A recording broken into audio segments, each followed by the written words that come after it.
que nosotros pertenecemos a Cristo y el que nos ha ungido es Dios. Segunda carta a los Corintios, capítulo 1, versículo 21, la traducción del Nuevo Mundo. Estimados hermanos y amigos, hoy vamos a estudiar este importante tema, los ungidos de Dios. El pasaje central que hemos escogido es segunda carta a los Corintios, capítulo 2 y versículo 21. Y lo vamos a leer en diferentes traducciones. El Nuevo Testamento de Beson dice: pero el que nos afirma con vosotros en Cristo y nos ungió es Dios. La traducción Dios habla hoy dice: y Dios es el que a nosotros y a ustedes nos ha afirmado al unirnos a Cristo y nos ha consagrado. La Nueva Traducción Viviente dice: es Dios quien nos capacita junto con ustedes para estar firmes por Cristo. Él nos comisionó. La Nueva Versión Internacional dice: Dios es el que nos mantiene firmes en Cristo, tanto a nosotros como a ustedes. Él nos ungió. La palabra de Dios para todo dice: Dios nos da la garantía de que ustedes y nosotros pertenecemos a Jesucristo y nos ha consagrado.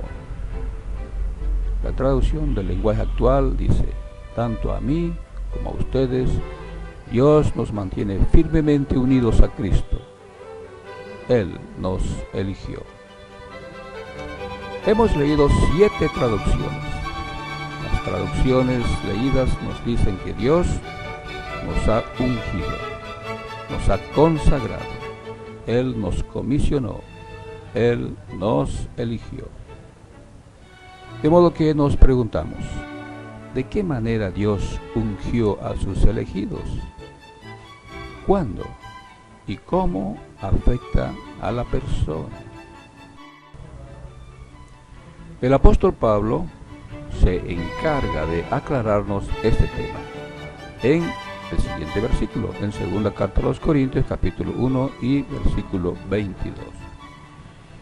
En la Nueva Traducción Viviente dice: y nos identificó como suyos al poner el Espíritu Santo en nuestro corazón como un anticipo que garantiza todo lo que Él nos prometió. La Nueva Versión Internacional dice: nos selló como propiedad suya y puso su Espíritu en nuestro corazón como garantía de sus promesas. La palabra de Dios para todos dice: nos ha puesto una marca que muestra que le pertenecemos, el Espíritu en nuestros corazones, como un adelanto que garantiza que nos dará todo lo que nos ha prometido. Así es, las personas elegidas llegan a ser propiedad de Dios, pertenecen a Dios y a Jesucristo. Están consagrados. Pero, ¿en qué momento coloca Dios su Espíritu en el corazón del creyente? Veamos lo que nos dice la Biblia.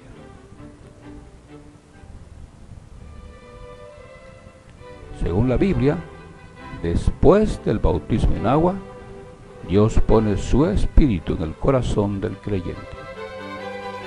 Este punto se hizo manifiesto en el primer siglo, en el Pentecostés del año 33 de la Común. El apóstol Pedro animó a su auditorio a bautizarse en el nombre del Señor Jesucristo y así recibir el Espíritu Santo. Leamos el libro de Hechos, capítulo 2, versículo 38, en diferentes traducciones.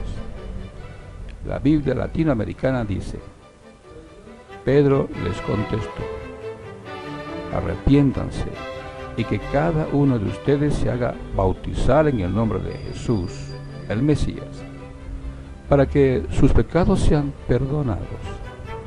Entonces recibirán el don del Espíritu Santo. La traducción Dios habla hoy dice: Pedro les contestó: vuélvanse a Dios y bautícese cada uno en el nombre de Jesucristo, para que Dios les perdone sus pecados, y así Él les dará el Espíritu Santo. La palabra de Dios para todos dice: Pedro les dijo: cambien su manera de pensar y de vivir y bautícese cada uno de ustedes en el nombre de Jesucristo. Así Dios les perdonará sus pecados y recibirán el Espíritu Santo como regalo. No hay duda, después del bautismo en agua, Dios también bautiza en el Espíritu Santo al creyente. Dios, al poner su espíritu en el corazón del creyente, adopta a la persona como su hijo. De esta manera llega a ser hijo de Dios.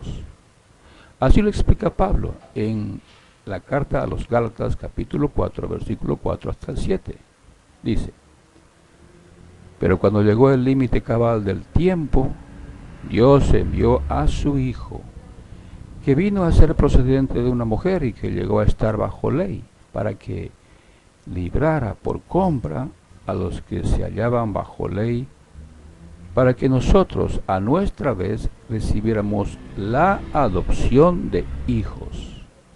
Ahora bien, porque ustedes son hijos, Dios ha enviado el Espíritu de su Hijo a nuestros corazones, y éste clama: Abba, Padre. Así es que ya no eres esclavo, sino hijo, y si hijo, también heredero, gracias a Dios. Traducción del Nuevo Mundo. Por lo que acabamos de leer, notamos que la vida del creyente queda profundamente afectada. Su relación con Dios ha cambiado.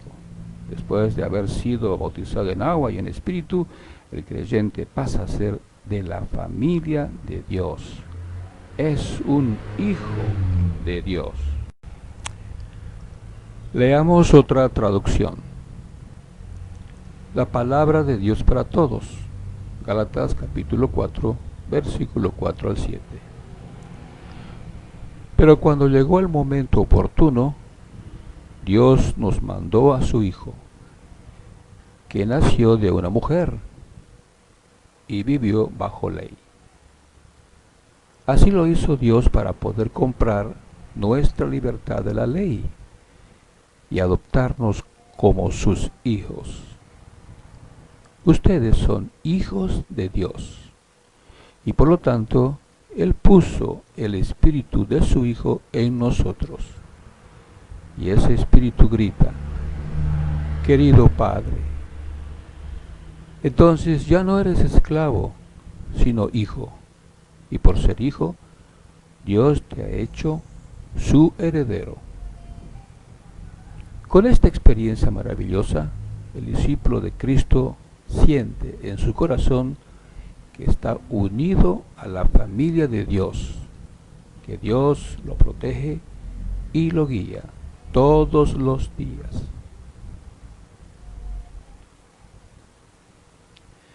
De modo que todo cristiano genuino, desde ese momento, es parte de la familia de Dios. Es un hijo de Dios. Antes de ser bautizado en agua y en espíritu, la persona era, a vista de Dios, hijo de la ira, hijo de la desobediencia. Veamos cómo lo explica Pablo en la carta a los Efesios, capítulo 2, versículo 1 hasta el 3.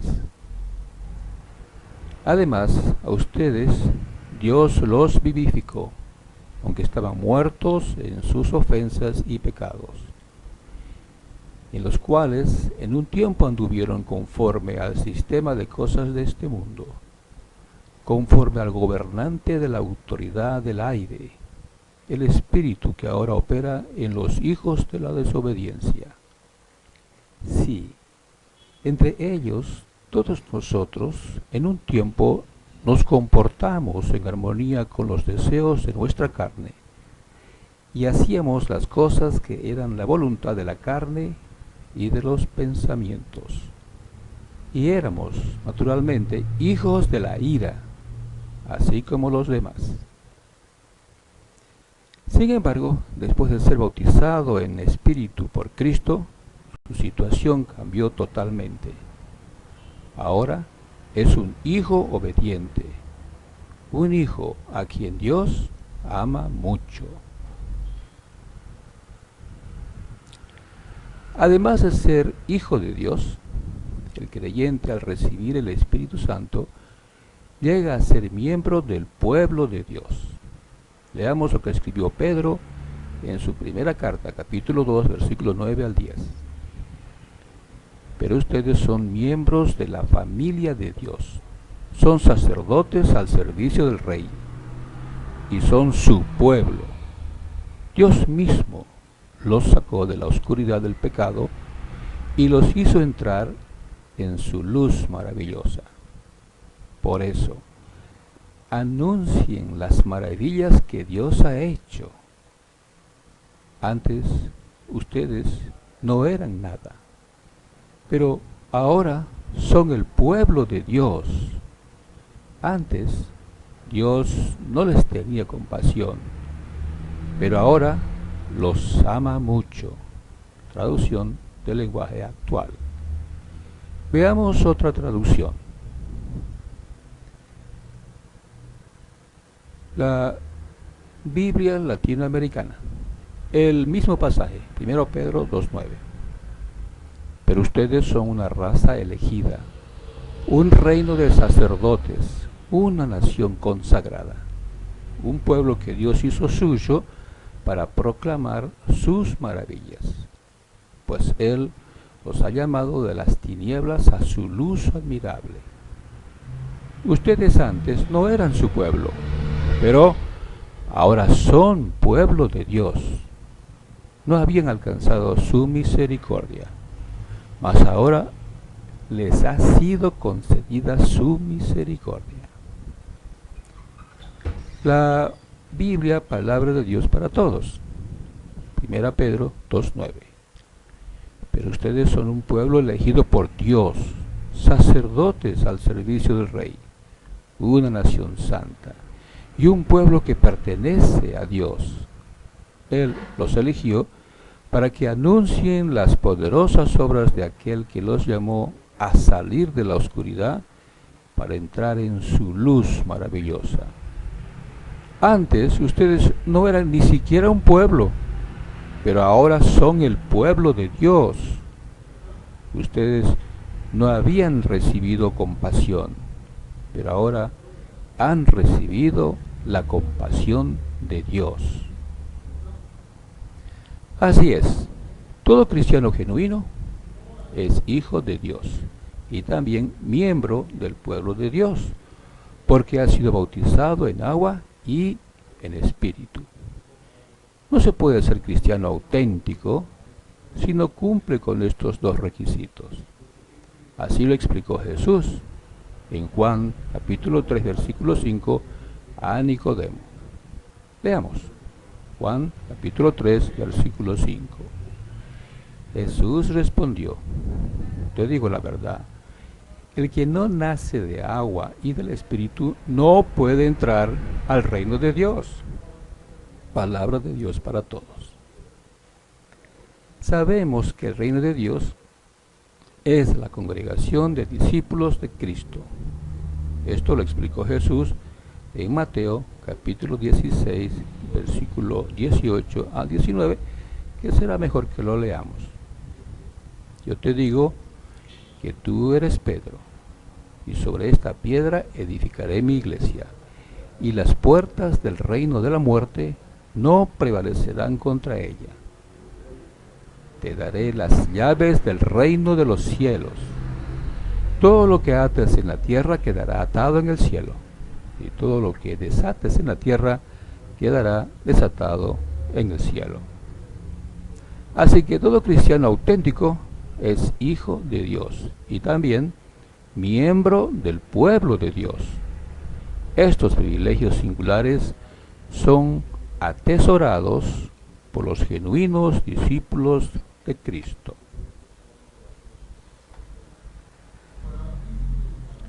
Algunos maestros religiosos están enseñando que hay cristianos que no son hijos de Dios ni son pueblo de Dios. Según estos maestros, hay millones de personas que no han sido bautizados en espíritu y no es necesario que lo sean. Por eso, solo son amigos de Dios, no son hijos de Dios. Además, que son extranjeros, no son del pueblo de Dios. Estos maestros están engañando a la gente al decir que el creyente puede ser cristiano si es bautizado en agua, aunque no haya sido bautizado en espíritu. Se han inventado la doctrina de 144,000 ungidos. Según ellos, solo 144,000 personas reciben el Espíritu de Dios. Están enseñando que solo 144,000 son los hijos de Dios, el pueblo de Dios. No encontramos ningún pasaje de la Biblia que diga eso. Todas estas ideas no las encontramos en las Escrituras, en la Biblia. Son inventos de estos maestros engañosos. Están manipulando el pasaje de las Escrituras.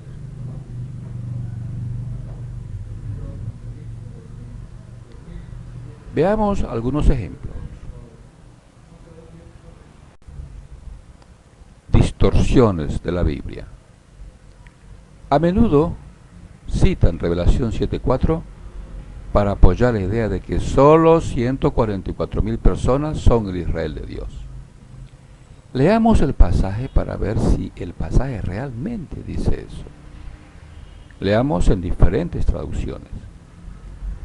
La Biblia latinoamericana dice: entonces oí el número de los marcados con el sello, 144,000 de todas las tribus de los hijos de Israel. La versión BTX3 dice: y oí el número de los sellados, 144,000 sellados de toda tribu de los hijos de Israel. La traducción Dios habla hoy dice: y oí el número de los que así fueron sellados, 144,000 de entre todas las tribus israelitas.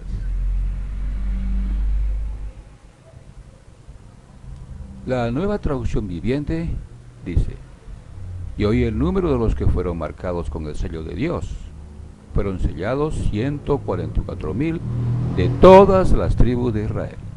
La Nueva Versión Internacional dice: y oí el número de los que fueron sellados, 144,000 de todas las tribus de Israel. La traducción Palabra de Dios para Todos dice: entonces oí el número de los que habían recibido la señal. Eran 144,000 de todas las tribus del pueblo de Israel. La traducción del Nuevo Mundo dice: y oí el número de los que fueron sellados, 144,000 sellados de toda tribu de los hijos de Israel. Como vemos, los 144,000 solo son una parte de las 12 tribus de Israel. No son toda la nación. A manera de aclaración, tomemos un ejemplo de la Biblia. El libro bíblico de Números, capítulo 1, relata la inscripción de jóvenes de 20 años y más para servir en el ejército de Israel. Los inscritos fueron algo más de 600,000 hombres. Estos servirían en el ejército. Eran jóvenes tomados de las 12 tribus de Israel.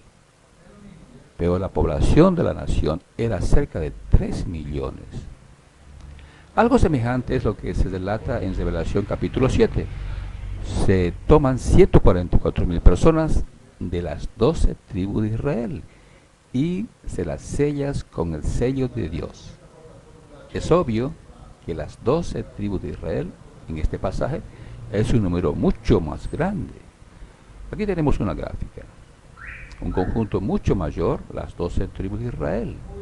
Y de aquí, de estas 12 tribus, salen solo 144,000 a quienes Dios los sella. Queda claro entonces que el Israel de Dios, de Gálatas 6:16, es el conjunto de todos los discípulos de Jesucristo. Todos han sido bautizados en agua y en espíritu. Están en unión con Jesucristo. Son su iglesia, su congregación. Es de esta congregación de cristianos extendida por toda la tierra que se escoge a 144,000 para que reinen con Cristo en el cielo por 1000 años, según lo que dice Revelación o Apocalipsis capítulo 5, versículos 9 al 10. De modo que entre los discípulos de Cristo hay personas que tienen esperanza de vivir en un paraíso en la tierra, y hay cristianos que esperan vivir en el cielo para reinar junto con el Cristo. No olvidemos que Jesús prometió la vida en un paraíso al malhechor que moría ejecutado junto con él. Estarás conmigo en el paraíso, lo dijo Jesús. Está registrado en Lucas capítulo 23, versículo 43. El paraíso nunca estuvo en el cielo. Además, el apóstol Pedro nos escribe de un nuevo cielo y una nueva tierra que esperamos según su promesa. Esa promesa está en segunda carta de Pedro, capítulo 3, versículo 3. En este pasaje están las dos esperanzas para los cristianos. Algunos para vivir en el cielo y otros muchos para vivir en un paraíso terrenal. Otro pasaje que se distorsiona es Lucas capítulo 12, versículo 32. Se explica que el rebaño pequeño en este pasaje son los 144,000 que tienen esperanza de vivir con Cristo en el cielo para reinar junto con Él. Leamos el pasaje. Lucas 12:32, en la traducción del Nuevo Mundo. Dice: no teman, rebaño pequeño, porque su Padre ha aprobado darles el reino. La Nueva Versión Internacional dice: no tengan miedo, mi rebaño pequeño, porque es la buena voluntad del Padre darles el reino.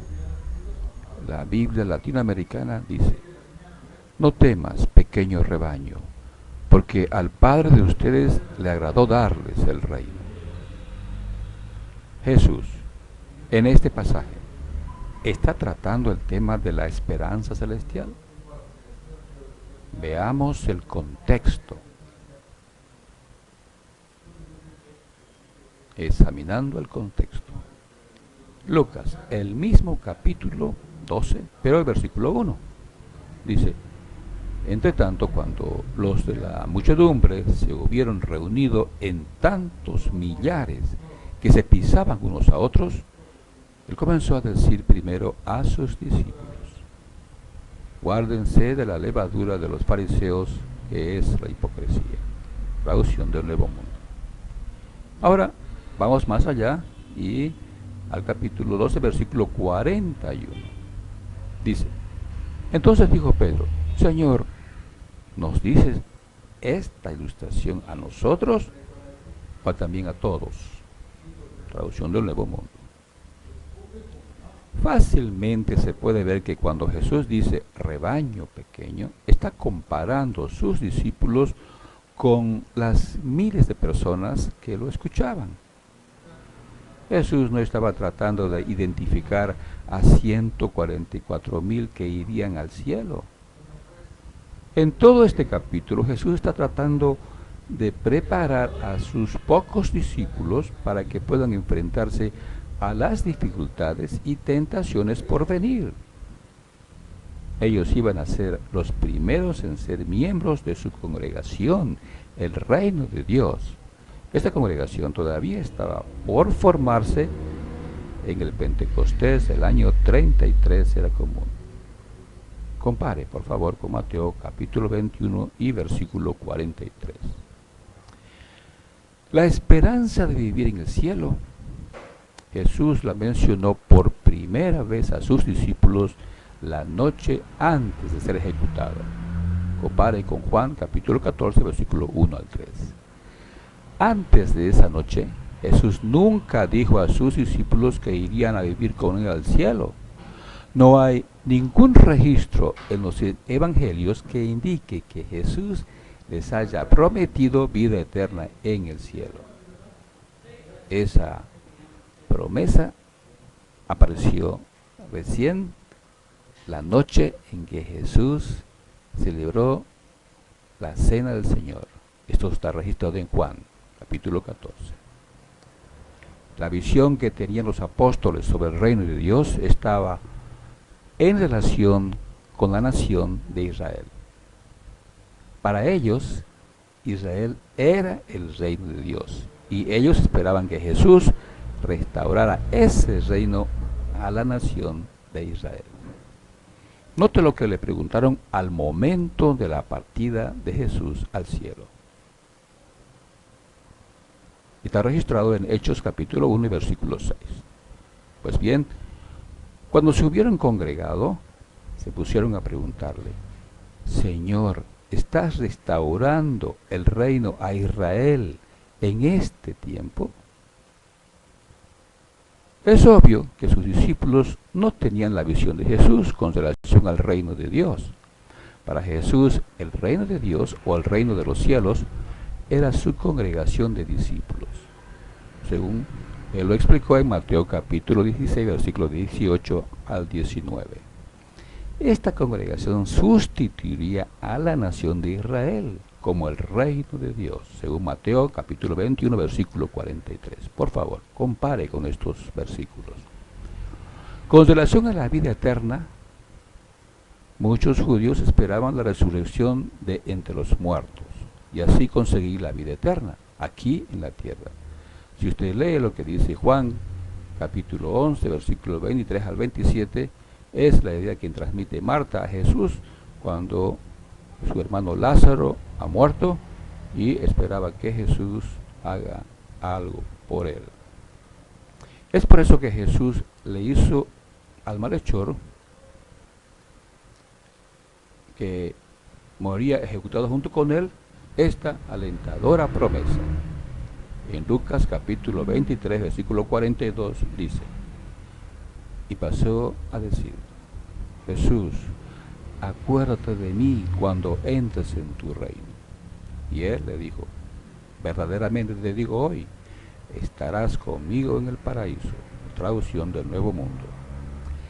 Así es, el reino de Dios, la resurrección, la vida eterna y el paraíso estaban todos relacionados con la tierra.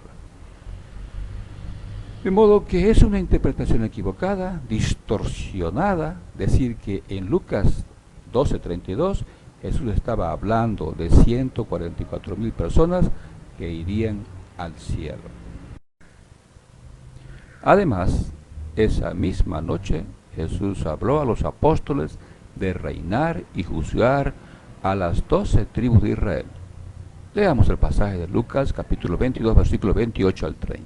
Dice: sin embargo, ustedes son los que con constancia han continuado conmigo en mis pruebas. Y yo hago un pacto con ustedes, así como mi Padre ha hecho un pacto conmigo, para un reino, para que coman y beban a mi mesa en mi reino, y se sienten sobre tronos para juzgar a las 12 tribus de Israel. Es obvio que las 12 tribus de Israel no estaban en el cielo. Jesús se refería a todos los que, siendo sus discípulos, heredarán la tierra hecha un paraíso. Es muy significativo que se denomina escogidos en la Biblia tanto a los cristianos que tienen esperanza terrenal como a los que tienen esperanza celestial. Por favor, compare con Isaías 65:22, donde dice que los que vivirán en la tierra son escogidos, pero en primera carta de Pedro, capítulo 1, versículo 1 y 4, donde Pedro señala que son escogidos los que irán a vivir con Cristo en el cielo. De modo que todos los cristianos son escogidos, elegidos, consagrados, ungidos por Dios. Todos están en unión con Cristo y con Jehová Dios el Padre.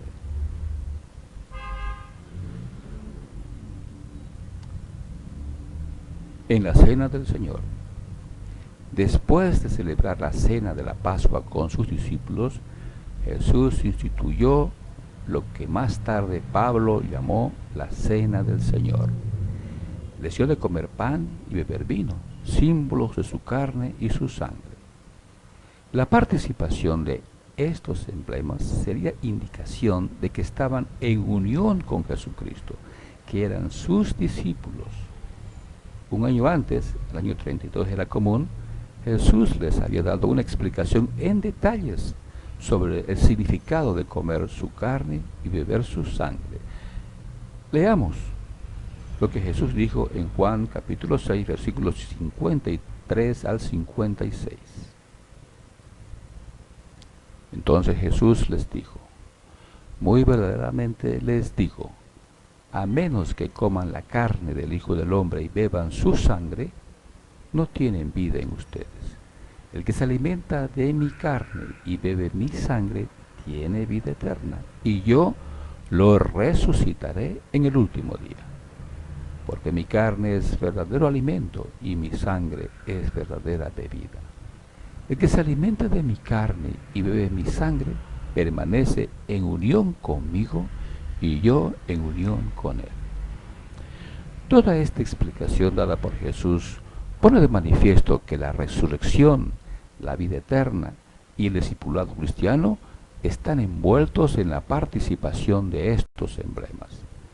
Toda persona que es genuino cristiano debe participar de estos emblemas, del pan y del vino, cuando celebra la cena del Señor. No solamente de pan, sino también del vino. Las innumerables organizaciones que se dicen cristianas han distorsionado esta sencilla pero significativa ocasión.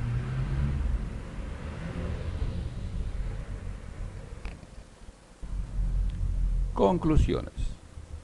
Al final de este estudio, estas son las conclusiones. 1. Todo genuino cristiano ha sido elegido por Dios, es una persona consagrada, ungida, pertenece a Dios. 2. Esta relación con Dios comienza cuando Dios pone su espíritu en el corazón del creyente, cuando ha sido bautizado con el Espíritu Santo. No existen cristianos solo bautizados en agua, pero no en el Espíritu. 3. La relación con Dios incluye la adopción del creyente como hijo de Dios. Es parte de la familia de Dios. No existen cristianos que solo sean amigos de Dios. 4. Además, el creyente, al ser de la familia de Dios, también es parte del pueblo de Dios. No existen cristianos que son extranjeros. 5. Durante la cena del Señor, todo cristiano genuino debe participar de los emblemas, debe comer del pan y debe beber del vino. Su participación es una manifestación de su obediencia fiel al Señor Jesucristo. 6. La participación del pan y del vino no es una manifestación de su esperanza. En la congregación de Cristo hay cristianos que tienen la esperanza de vivir eternamente en un paraíso terrenal, pero también hay cristianos que esperan vivir con Cristo en el cielo. 7. Los 144,000 cristianos son tomados de entre las 12 tribus de Israel. Este Israel espiritual es la congregación de discípulos fieles de Jesucristo. Estas personas tienen la esperanza de vivir y reinar con Cristo en el cielo.